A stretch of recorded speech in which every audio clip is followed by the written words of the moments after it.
Isang pinagpalang araw sa inyong lahat.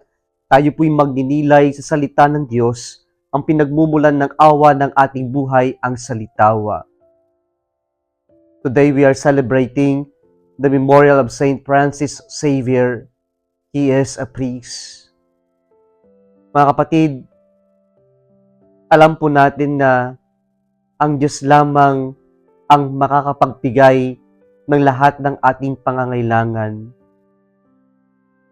We know by experience, only God can satisfy all our longings and hungers in life. And this is the point of our readings today.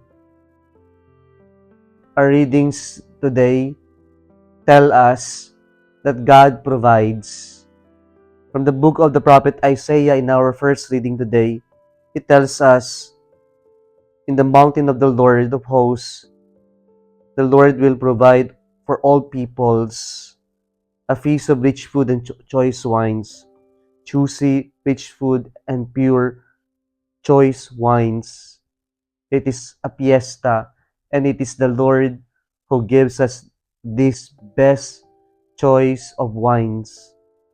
And in our gospel reading today, we can hear about the miracle of the multiplication of loaves.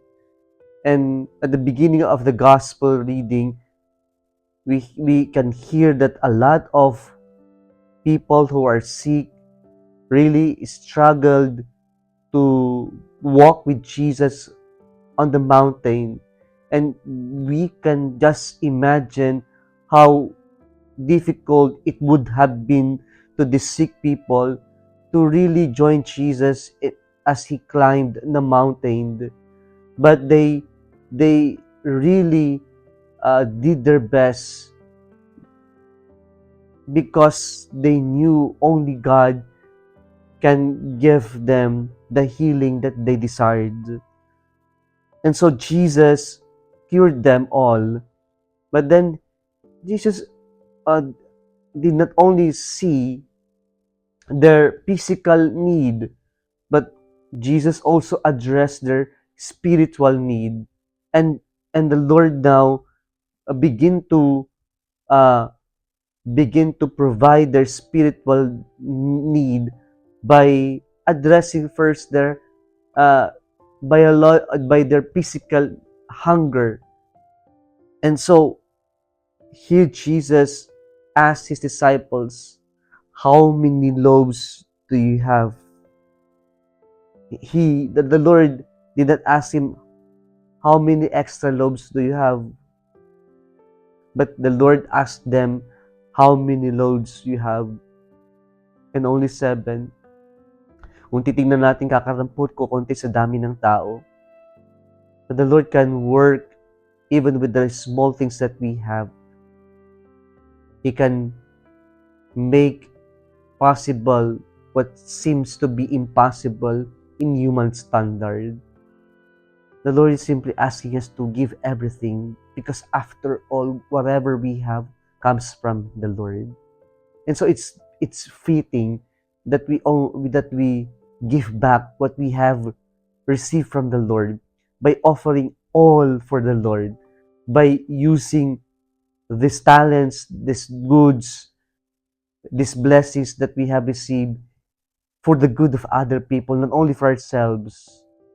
At sana ito yung matutunan natin na sa ating paghahanda sa dakilang kapanganakan ng ating Panginoon, ay magaya natin yung pagbibigay ng Diyos, na hindi lamang yung tira-tira, hindi lamang yung sobra-sobra, pero yung matuto rin tayong ibigay ang lahat sa Diyos at pahintulutan natin ng Diyos sa pagpalahin ang ating iniaalay upang muling maging daluyan ng pagpapala, hindi lamang sa atin, kundi sa lahat ng ating mga kapatid.